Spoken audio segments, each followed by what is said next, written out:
नमस्कार, मैं हूं श्वेता सिंह और सीधे कोलकाता से आप देख रहे हैं खबरदार। जाहिर है अगर आप खबरदार कोलकाता से देख रहे हैं तो तमाम चुनावी खबरें तो आपके सामने रहेंगी, लेकिन सबसे बड़ा संकट देश के सामने इस समय कोरोना का है, तो कोरोना पर भी हमारा पूरा फोकस होगा और खबरदार हम आपको उससे करेंगे। चलिए सबसे पहले हम जरा खबरों को खबरदार के लेंस से देख लेते हैं और इस क्रम में भी सबसे पहले बात हमें कोरोना की ही करनी होगी, क्योंकि जिस तरीके से तेज रफ्तार से कोरोना के मामले बढ़ रहे हैं, हमारा खास फोकस कोरोना पर होने वाला है।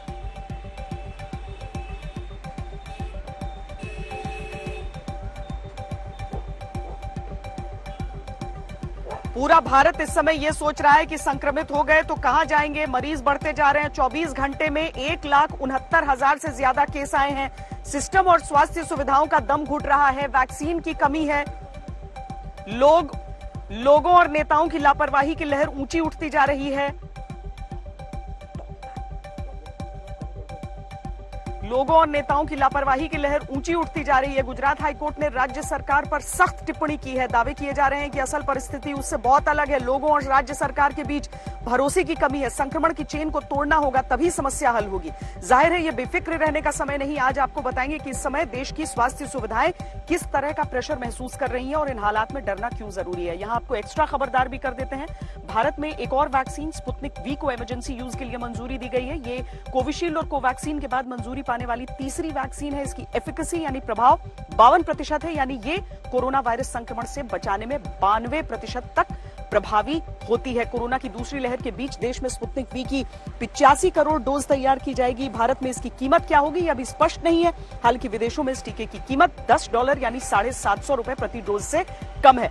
इसके बाद विश्लेषण की दिशा बंगाल की तरफ होगी, जहां कोरोना महामारी की लहर के साथ साथ कई चुनावी लहरें भी चल रही हैं और आपस में टकरा रही हैं। चुनाव आयोग ने सांप्रदायिक आधार पर वोट मांगने के आरोप में ममता बनर्जी के प्रचार पर 1 दिन का प्रतिबंध लगाने की कार्रवाई की। ममता बनर्जी ने चुनाव आयोग के खिलाफ धरने का ऐलान कर दिया। 5वें फेज में 6 जिलों की 45 सीटें दांव पर हैं। बंगाल में 4 चुनावी राउंड हो चुके हैं, 4 बाकी हैं। ऐसे में बंगाल के चुनावी मध्यांतर यानी इंटरवल का विश्लेषण करेंगे। जीत हार की बाजी उस उत्तर बंगाल में भी खेली जानी है, जहां से गोरखालैंड की भी मांग उठती रही है। गोरखालैंड का मुद्दा एक ऐसा ताला है जिसकी चाबी कोई ढूंढ नहीं पाया, चाहे वो जवाहरलाल नेहरू रहे हो, ज्योति बसु और ममता बनर्जी हो, या फिर अब नरेंद्र मोदी। 5वें फेज के मतदान से पहले गोरखालैंड का ग्राउंड गणित समझिएगा। प्रचार में दोनों पक्ष में दीदी ओ दीदी, मोदी चाइना और खेला होबे वाले डायलॉग्स और चुनावी शोर के बीच ये ग्राउंड रिपोर्ट आपको कुछ ऐसे समीकरण दिखाएगी जो लोगों के दिलों में दशकों से बैठे हुए हैं। लेकिन शुरुआत खबरदार की हम कोरोना से करने जा रहे हैं। कोरोना की वैक्सीन तो आ गई, लेकिन समझदारी की उस वैक्सीन की आवश्यकता है जिसके जरिए कोरोना से हम मुकाबला कर सकते हैं। अलग अलग आयोजन हो, रैलियां हो, धार्मिक अनुष्ठान हो, वहां पर क्या इस तरह की समझदारी नजर आ रही है? कोरोना से के मामले में इस समय परिस्थितियां क्या हैं, देखिए जरा ये ग्राउंड रिपोर्ट।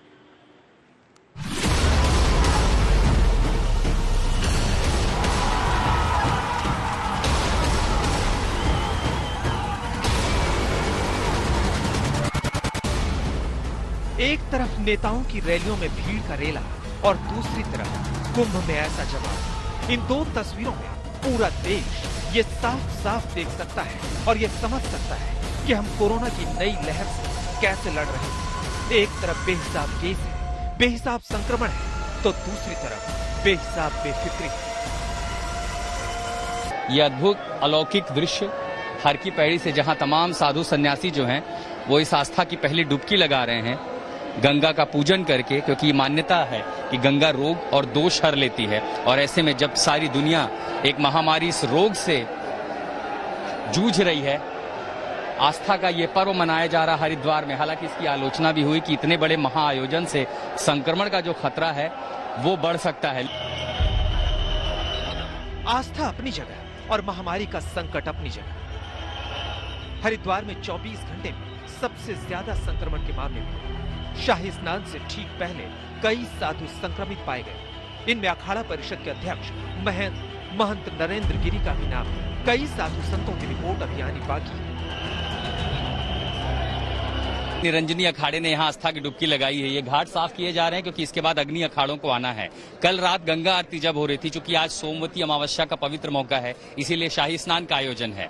यहाँ पर हजारों नहीं बल्कि लाखों की संख्या में भीड़ थी। घाट दोनों तरफ से भरे हुए थे। निरंजनी अखाड़े के प्रमुख नरेंद्र गिरी कोविड पॉजिटिव पाए गए, उसके बावजूद अखिलेश यादव उनसे मिलने गए। तो ये तो हाल है शासन की मुस्तैदी का यहाँ पर कि कोविड के केसेस बढ़ रहे हैं, लेकिन मॉनिटरिंग या सख्ती अगर कहें तो वो नहीं दिखाई पड़ती।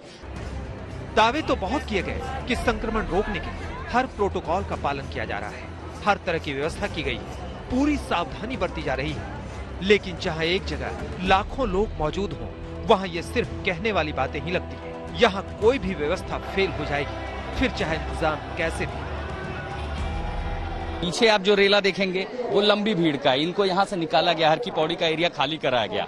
लेकिन सबसे चूंकि यहाँ पर जो एसओपी है, उस एसओपी में ये भी कहा गया कि जो लोग हरिद्वार उत्तराखंड आएंगे उनके लिए आरटीपीसीआर नेगेटिव टेस्ट बहुत जरूरी होगा। लेकिन जो लोग वो लेकर के नहीं आते हैं, ऐसे टेस्टिंग डेस्क बनाए गए हैं। सिर्फ इसी जगह पर कल सुबह से लेकर शाम तक 9 पॉजिटिव मरीज मिले थे और लगातार ये टेस्टिंग जारी है। लेकिन ना कहीं सख्ती, ना किसी को डर, न मास्क, न सोशल डिस्टेंसिंग। आंकड़ा सुनकर आप हैरान हो जाएंगे। 2-4 लाख नहीं, 21 लाख लोगों ने कल रात से आज दोपहर तक हरिद्वार में डुबकी लगाई है। अब जितनी भी और कोई भी व्यवस्था कर लीजिए, जहां इतने लोग इकट्ठा हो, क्या वहां संक्रमण का खतरा नहीं होगा? जो हमारी एसओपी है, जिसमें हमें आरटीपीसीआर कोविड नेगेटिव रिपोर्ट लेके आना है, उसका अच्छा पालन किया जाए। घाटों पे सोशल डिस्टेंसिंग थोड़ा मुश्किल है, आप जानते हैं, क्योंकि स्पेस लिमिटेड है, उसी स्पेस में सबको स्नान करना है।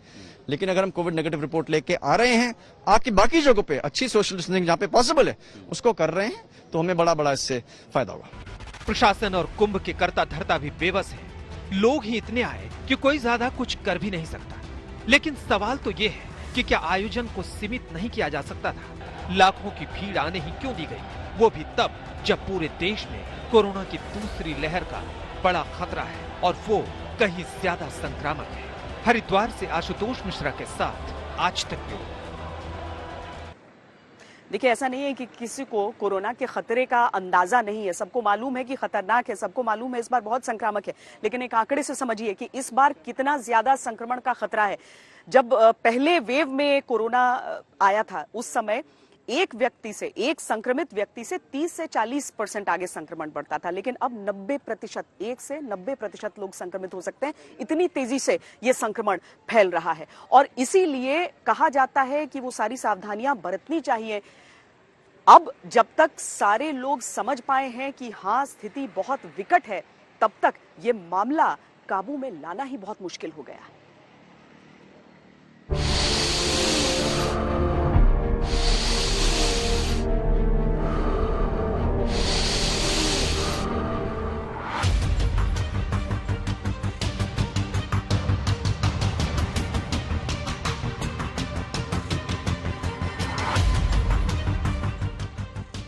अस्पताल में बेड नहीं, बेड है तो ऑक्सीजन नहीं, ऑक्सीजन है तो दवाई नहीं, इंजेक्शन नहीं। बचकर कहां जाएंगे? सरकार और सिस्टम की बेफिक्री आपको छोड़ेगी नहीं।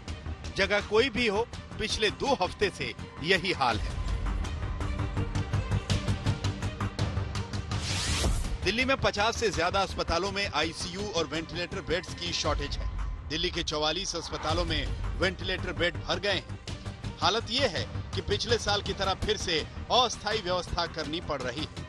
कोरोना ने दिल्ली का हाल एक बार फिर से बेहाल कर दिया है। जिस बैंकेट हॉल में शादी की शहनाई बजनी थी, वहां पर कोरोना मरीजों के लिए बेड्स लगाए जा रहे हैं, क्योंकि दिल्ली में अब बेड्स की कमी होने लगी है और ऐसी स्थिति में मरीजों को दिक्कत ना हो, सरकार अलग अलग बैंकेट हॉल को अस्थायी कोरोना अस्पताल में तब्दील कर रही है। हर रोज 10,000 से ज्यादा केस आएंगे तो यही होगा, लेकिन जब हालात बिगड़ जाते हैं तब सरकार को याद आता है और फिर अपनी लापरवाही से ज्यादा दूसरों की बात की जाती है। दिल्ली सरकार का दावा है कि एक हफ्ते में उन्होंने 5,000 नए बेड तैयार किए हैं और केंद्र सरकार अपने अस्पतालों में कम से कम 3,000 बेड और बढ़ाए। वेंटिलेटर के हर एक पेशेंट को जरूरत नहीं होती है, सिर्फ 2-3% लोगों को होती है। बेड के लिए हम लगातार बढ़ा रहे हैं। पिछले एक हफ्ते के अंदर हमने 5000 बेड बढ़ाए हैं। आज भी 50% बेड अवेलेबल है और हम फर्दर इंक्रीज कर रहे हैं। केंद्र सरकार के जितने भी हॉस्पिटल हमने रिक्वेस्ट किए पिछले वाले लेवल पे उसको ले जाएंगे। क्या यह सब पहले नहीं हो सकता था? लेकिन ऐसा लगता है कि सब बेफिक्र बैठे थे कि अब कोरोना की कोई नई लहर नहीं आएगी। ऐसी बेफिक्री से लखनऊ जैसे शहरों में एक हफ्ते से विस्फोटक स्थिति है। 3-4 दिन पहले जो अचानक 1500-2000 की संख्या जंप किया था, खास करके लखनऊ जैसे राजधानी में, उस समय थोड़ी बेड्स की संकट आ गई थी। इस 3-4 दिन के अंदर हम लोग ने बेड्स की पूरी व्यवस्था कर दी है। यहाँ के राजधानी के लिए हमने पूरी तरह व्यवस्था कर दिया है। अब जो पेशेंट, जितने भी पेशेंट आएंगे उसको हम आराम से एडजस्ट कर पाएंगे। अब सिस्टम और सरकार खुद को फुल एक्टिव दिखा रहे हैं और हर कमी को दूर करने के दावे कर रहे हैं, लेकिन बहुत भयानक हालात हैं। भोपाल के अस्पताल में जगह नहीं बची तो ऐसे कमांड सेंटर बनाकर मरीजों को देखा जा रहा है।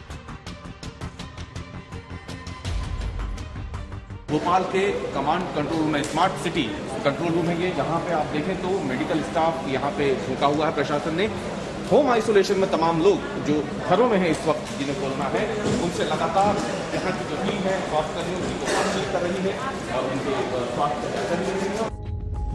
कहीं किस्मत से बेड मिल रहा है तो ऑक्सीजन नहीं मिल रही। इंदौर के एक अस्पताल में 25-25 किलोमीटर से लोग खुद ऑक्सीजन सिलेंडर लेकर आ रहे हैं। आज से 4 दिन पहले भी ऑक्सीजन खत्म हो गया था और आज फिर ऑक्सीजन की दिक्कत आ चुकी है। यहाँ हॉस्पिटल वाले की आपके पेशेंट की छुट्टी करा सकते हो, आप ऑक्सीजन की आपकी अपनी व्यवस्था कर लीजिए, ये वो ऐसा बोला इन लोगों। ये हम पीतमपुर से यहाँ से लेटर लिखवा के ला के दे रहे हैं। तो लेके आ रहा है, वो क्या कर रही है, उनकी एक्स्ट्रा लग रही, तो हमारी लाइन चल रही है, हमारे पास ऑक्सीजन खत्म नहीं हो रहा। ये हमको पहले भी बताया गया है कि अभी 2 घंटे के लिए है, फिर इसके बाद आप मतलब देखिए क्या करते हैं। सब उसी के लिए परेशान है। ऑक्सीजन मिल जाएगा तो सब अच्छा रहेगा, नहीं सब आईसीयू में है मेरा भाई। कहीं ऑक्सीजन की कमी है तो कहीं रेमडेसिविर इंजेक्शन की। हर जगह इसकी मारा मारी है। गुजरात में 6 दिन से बुरा हाल है। लोग एक इंजेक्शन के लिए भटक रहे हैं।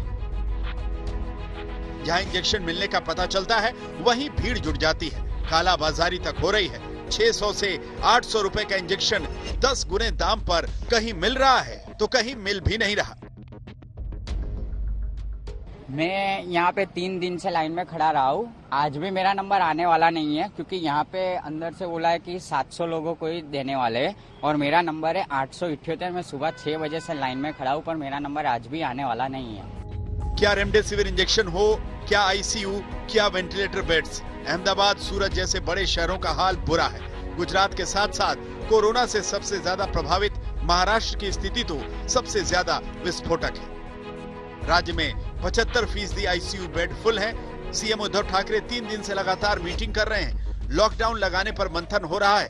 केस इसी रफ्तार से बढ़ते रहे तो हाहाकार मच जाएगा।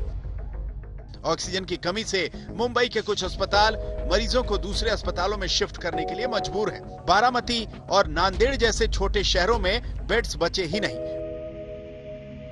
यहाँ पे बेड नहीं है, ऑक्सीजन नहीं है। अब ये पेशेंट का क्या करने का, ये बहुत बड़ी समस्या हमारे पास में आई है। हमारे पास में अभी पैसे नहीं है। 4-5 लाख रुपए हमारे खर्च हुए हैं। महाराष्ट्र में करीब 12 ऐसे जिले हैं जहां हर अस्पताल में बेड्स फुल हैं। अगर छोटे शहरों और जिलों में ये स्थिति बनी रही तो बड़े शहरों पर दबाव और बढ़ जाएगा, जिसकी पहले से ही कमर टूटी हुई है। भोपाल से रवीश पाल सिंह और मुंबई से पंकज जैन के साथ आज तक ब्यूरो।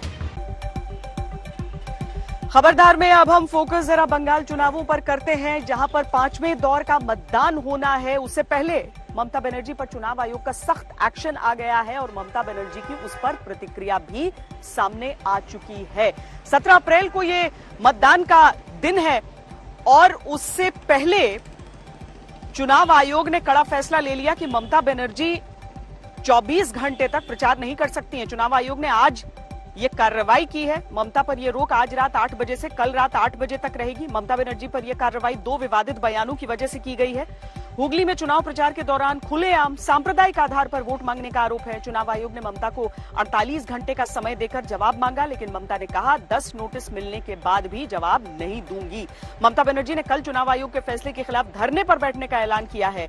ममता पहले ही चुनाव आयोग की निष्पक्षता पर सवाल उठाती आई हैं और उन्होंने आयोग पर बीजेपी के पक्ष में फैसले लेने का आरोप लगाया है। ममता ने चुनाव आयोग पर तंज करते हुए कहा था कि आयोग को मॉडल कोड ऑफ कॉन्डक्ट का नाम बदलकर मोदी कोड ऑफ कंडक्ट रख लेना चाहिए। ममता बनर्जी ने क्या कहा था और पीएम मोदी ने कैसे उन पर कटाक्ष किया, अब ये सुनिए। আর যদি সংখ্যালঘু এলাকায় দেখেন অত্যাচার করছে, একদম সবাই মিলে আজানের ধ্বনি দেবেন, দেখবেন সবাই একজোট হয়ে যাবে।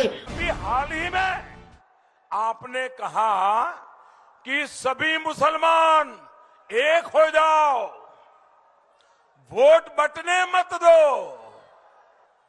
अगर हमने कहा होता कि सारे हिंदू एकजुट हो जाओ, बीजेपी को वोट दो, तो दीदी ये इलेक्शन कमीशन हमें 8-10 नोटिस भेज देता। चुनाव आयोग का जो ममता बनर्जी पर एक्शन रहा, उससे पहले लगातार ममता बनर्जी की तरफ से और प्रधानमंत्री नरेंद्र मोदी की तरफ से एक दूसरे पर आरोप लगते रहे। दरअसल अगर हम 5वें चरण की वोटिंग को देख लें तो उसमें गोरखालैंड का मुद्दा अहम रहेगा, मतुआ समुदाय की भूमिका बहुत अहम रहेगी। 5वां चरण और उसमें किस चीज का फोकस है, उस पर यह रिपोर्ट हमने तैयार की है।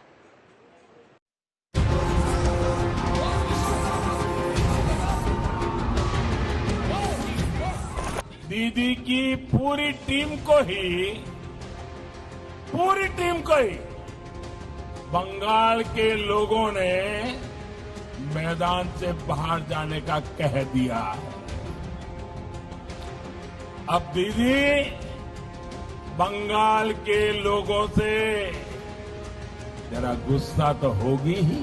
बोलो दीदी का गुस्सा नहीं होता है, दीदी जो सच कहता है उसका रिप्लाई दो। बंगाल के लोगों ने दीदी को क्लीन बोल्ड कर दिया, यानी बंगाल में दीदी की पारी समाप्त हो चुकी है। बांग्ला के भाषा लगे, बांग्ला के गुजरात होते देवें ना। जीत के लिए तिकड़म लगाने वाले तमाम रणनीतिकार कहते आए हैं कि जंग और मोहब्बत में सब जायज है। चुनाव में मोहब्बत जैसा तो कुछ है नहीं, उनमें जोरदार जंग होती है और उसे जीतने के लिए वोट की सियासत का हर पैतरा जायज होता है। 17 अप्रैल को बंगाल में 5वें चरण की वोटिंग है। 6 जिलों में 45 विधानसभा सीटों के लिए वोट डाले जाएंगे। दांव बड़ा है, इसीलिए खेल बड़ा है, जंग बड़ी है। उत्तर बंगाल के 3 जिलों दार्जिलिंग, कालिम्पोंग और जलपाईगुड़ी में 13 सीटें दांव पर हैं, जबकि दक्षिण बंगाल के 3 जिले उत्तर 24 परगना, पूर्व बर्धमान और नादिया में 32 सीटों के लिए वोट डाले जाएंगे। उत्तर बंगाल में बीजेपी ने सेंध लगाई है, जबकि दक्षिण बंगाल में टीएमसी का दबदबा है। इस चरण के चुनाव में चाय बागान मजदूर, गोरखालैंड के अलावा मतुआ वोटर और अल्पसंख्यक समुदाय की भूमिका महत्वपूर्ण है। यही वजह है कि आज जब प्रधानमंत्री बर्धमान जिले में रैली कर रहे थे तो दलित वोटरों को साधने की कोशिश दिखी। पीएम ने टीएमसी नेता सुजाता मंडल के बयान को हथियार बनाया। हमला ममता पर था, मकसद था दलित वोटरों को अपने पाले में करना। हमारे दलित समाज को, अनुसूचित जाति के लोगों को भिखारी तक कह दिया, लेकिन अभी तक दीदी ने उसका इनकार नहीं किया, विरोध नहीं किया, क्षमा नहीं मांगी। इतना ही नहीं, ये जितने लोग कभी न कभी उनके साथ रहते हैं, हिंदुस्तान की कोई भी दल जो कभी दीदी के पक्ष में खड़ा हो जाता है, वे भी कांग्रेस समेत कोई टीएमसी के दलितों के अपमान करने वाले इस वाक्य के खिलाफ एक शब्द नहीं बोले हैं।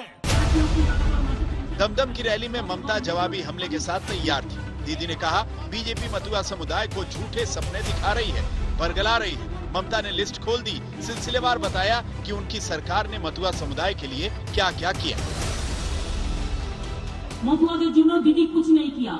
नंबर 1, বড় মা যতদিন বেঁচে ছিলেন বড় মা টোটাল ট্রিটমেন্ট আমি নিজে করেছি আমার নিজের টাকায়। I am proud to do that. মতুয়াদের ওখানে যখন কেউ যেত না আমি যেতাম, আমি রেল স্টেশনটা আগে করেছিলাম। হরিচাঁদ ঠাকুর গুরুচাঁদ ঠাকুরের কলেজ কে করেছে? এই মমতা ব্যানার্জি করেছে। प्रधानमंत्री मोदी ने बंगाल में हुई बिहार के पुलिस कर्मियों की मॉब लिंचिंग का जिक्र करते हुए ममता बनर्जी की घेराबंदी की। जवाब में ममता ने कूच बिहार में अर्धसैनिक बलों की फायरिंग पर सवाल उठाया। पूछा कि बंगाल के लोगों को गोली का निशाना क्यों बनाया गया। वो वीर जवान 2 दिन पहले अपने कर्तव्य का पालन करने बंगाल की धरती पर आया था, लेकिन यहां बंगाल में पीट पीट कर उस पुलिस अफसर की हत्या कर दी गई। मां ने जब अपने वीर जवान बेटे का शव देखा तो मां ने भी दम तोड़ दिया। क्या उस पुलिस अफसर की मां दीदी, क्या वो आपके लिए मां नहीं थी? आप इतनी कठोर है, इतनी निर्मम है, इसका अंदाजा बंगाल की किसी मां को कभी नहीं था। आज के कोई राजनीतिक दल नेता बोलते पारे যে 4টে গুলিতে মরেছে আরো 4টে গুলি চালিয়ে দাও, বুকের ওপর গুলি চালিয়ে দাও। এ কোন দেশে বাস করছি আমরা? এ কোন বাংলায়? অদ্ভুত কিংবাকার কয়েকটাকে আমরা দেখছি। এগুলো কোথা থেকে আমদানি হয়েছে? এগুলো সীতাবাগ না মিহিদানা? এরা কোথা থেকে এসছে? কোথা থেকে আমদানি হয়েছে? কোথা থেকে রপ্তানি এসছে? আমার লজ্জা লাগে এদের বাংলার লোক ভাবতে, আমার লজ্জা লাগে। बीजेपी को लोकसभा चुनाव में दलितों का भारी समर्थन मिला था। बंगाल में बीजेपी की ताकत हिंदी भाषी वोटर भी है। पीएम ने बिहार के पुलिस अफसर की हत्या का जिक्र करके हिंदी वोटरों के मन में दस्तक देने की कोशिश की तो ममता का ध्यान भी बीजेपी की ताकत पर है। आज रैली में ममता ने हिंदी भाषी वोटरों को कुछ ऐसे साधा। आप लोग कहिए छठ पूजा में हम 2 दिन छुट्टी देता है कि नहीं देता है? दुर्गा पूजा की छुट्टी दी, काली पूजा की छुट्टी दी। चुनावी महासमर में आमने सामने राजनीतिक योद्धा हैं और बीच में निजी हमलों और कड़वाहट का समुद्र है। पीएम ने कहा ममता को बर्धमान की मिठाई अच्छी नहीं लगती तो ममता बोली पीएम बांग्ला बोलते नहीं पढ़ते हैं और जो पढ़ते हैं वो गुजराती में लिखा होता है। ये दीदी को वर्धमान का मिहिदाना पसंद नहीं है क्या?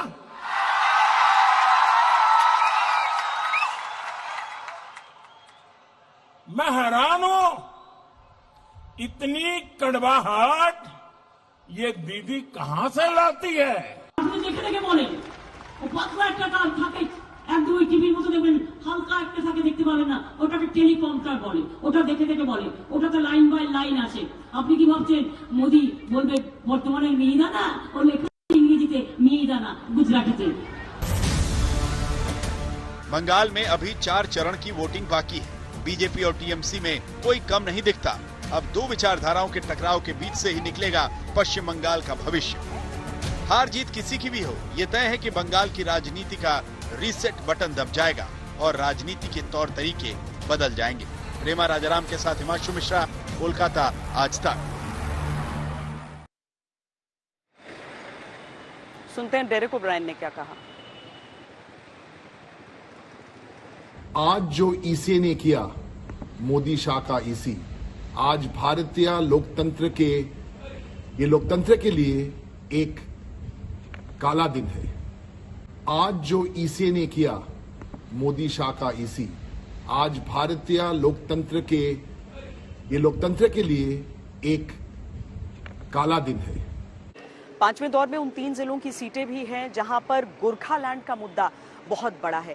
दरअसल ये आंदोलन लंबे समय तक चलता रहा है। 2017 में हमने देखा कि 100 दिन से ज्यादा पूरा आंदोलन चला था, बहुत नुकसान भी झेलना पड़ा समुदाय से जुड़े लोगों को, लेकिन उसके बावजूद वो अपने आंदोलन को आगे बढ़ाते रहे। हर चुनाव से पहले मुद्दा बढ़ जाता है, लंबे समय से इसे सुलझाने का प्रयास हो रहा है, लेकिन कोई भी इसे अब तक सुलझा नहीं पाया है। इन चुनावों में भी गोरखालैंड का जो मुद्दा है वो है तो प्रमुख, लेकिन एक अलग रूप में।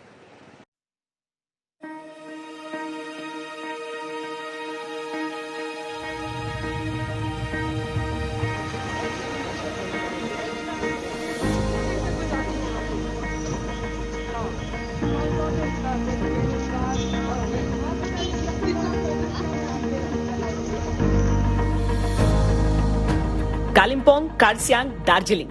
उत्तर बंगाल की ये वो 3 विधानसभा हैं जहां दिमागों से ज्यादा दिल काम करता है। यहाँ की बड़ी गुरखा आबादी के सीने में गोरखालैंड धड़कता है।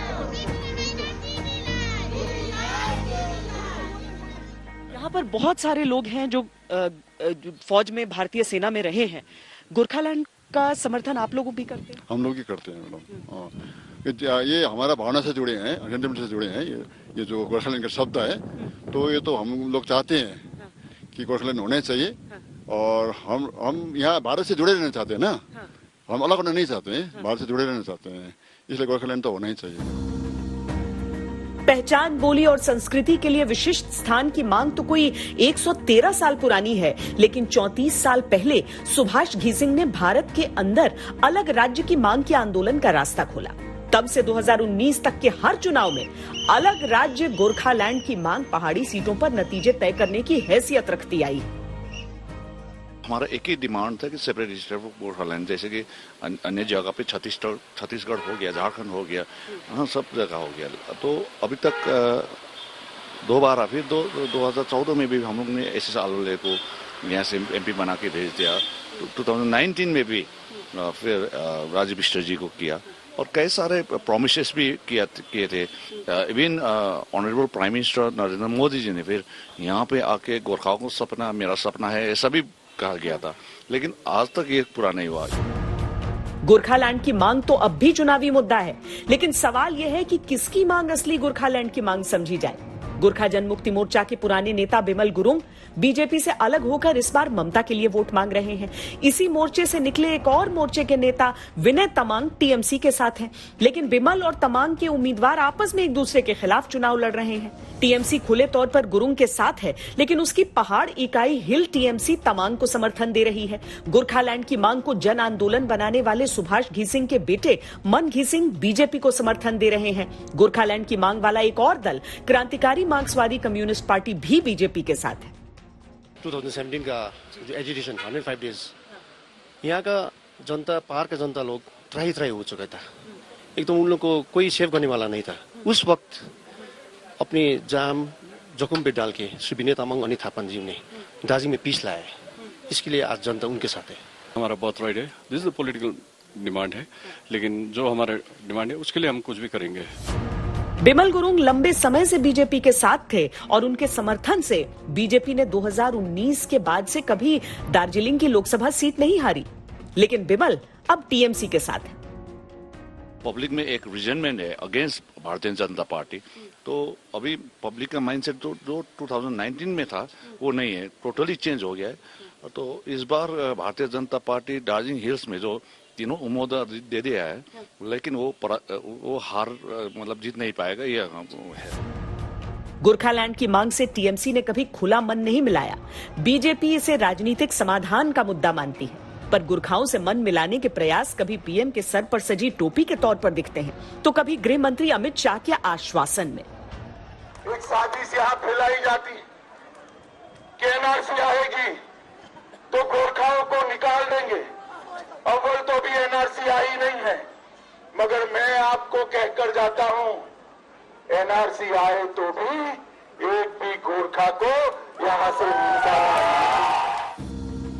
जनता के सामने विकास और पहचान के राजनीतिक वादों के अलावा ये परखने का भी समय है कि उनकी भावनाओं के मुद्दे गोरखालैंड के साथ सच्ची नीयत को लेकर कौन खड़ा है। While staying here, they just want peace and prosperity and everything to be like settled in Darjeeling. So for that reason, like while I go to vote someone, like I'd rather choose someone like who brings peace and prosperity in here in Darjeeling. ये गोरखा स्मारक है, यानी उन वीर गोरखाओं को समर्पित जिन्होंने देश के लिए हंसते हंसते अपने प्राणों का बलिदान दे दिया, अलग अलग युद्ध में सर्वोच्च आहुति दी है।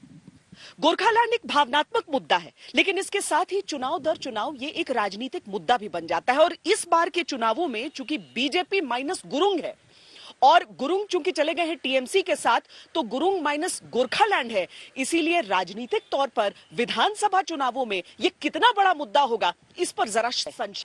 कैमरा पर्सन सैयद मोहसिन के साथ श्वेता सिंह, दार्जिलिंग आज तक।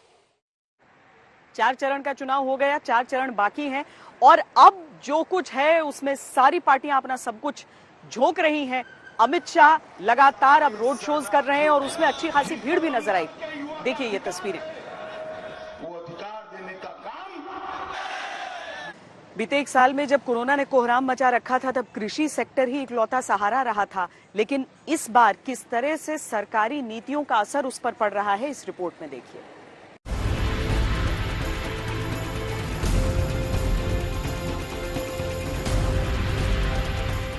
कोरोना की दूसरी लहर से आर्थिक गतिविधियों पर मामूली ही सही असर पड़ना शुरू हो गया है।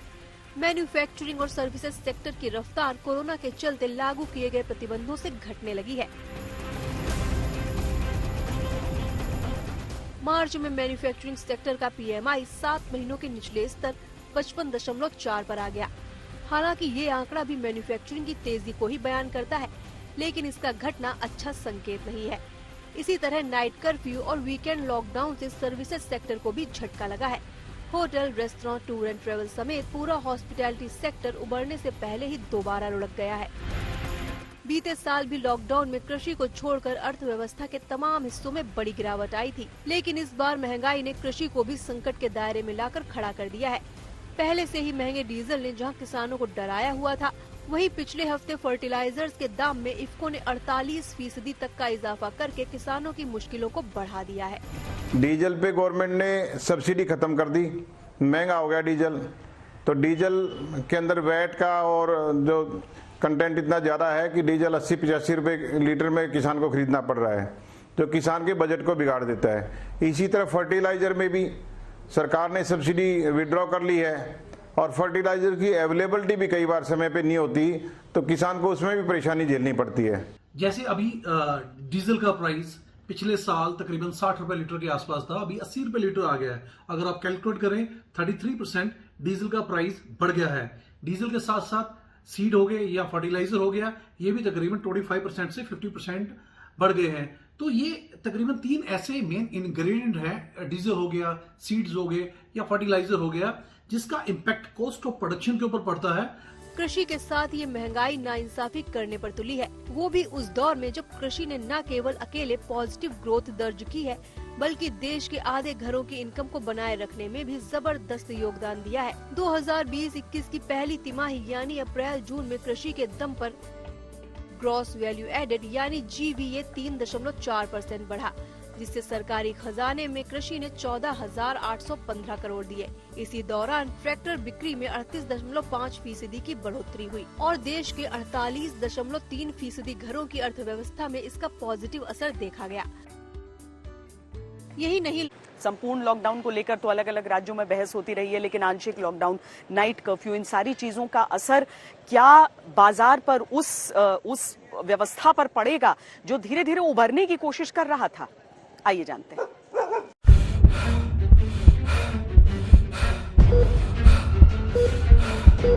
देश भर में कोरोना के मामले बेहद तेजी से बढ़ रहे हैं। इसके चलते अलग अलग राज्यों में तमाम तरह के प्रतिबंध लगाए गए हैं।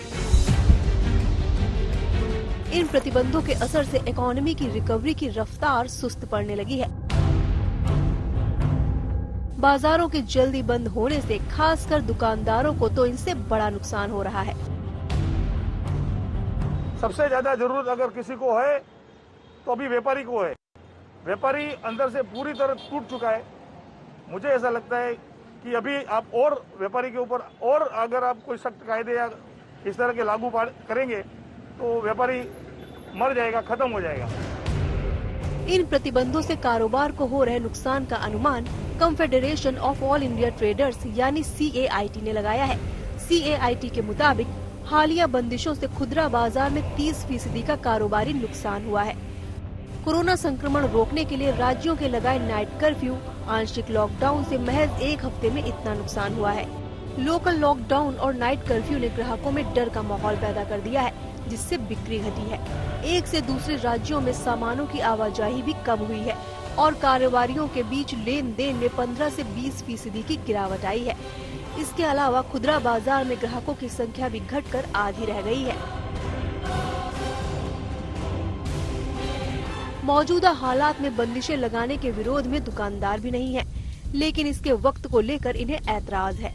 कैट ने महाराष्ट्र के सीएम उद्धव ठाकरे को पूरी तरह लॉकडाउन की जगह कारोबारी समय को दोपहर 11 बजे से शाम 5 बजे तक करने का सुझाव दिया था, लेकिन सरकार ने वीकेंड को पूरी तरह से लॉकडाउन लगाने का ऐलान करके व्यापारियों को मायूस कर दिया है।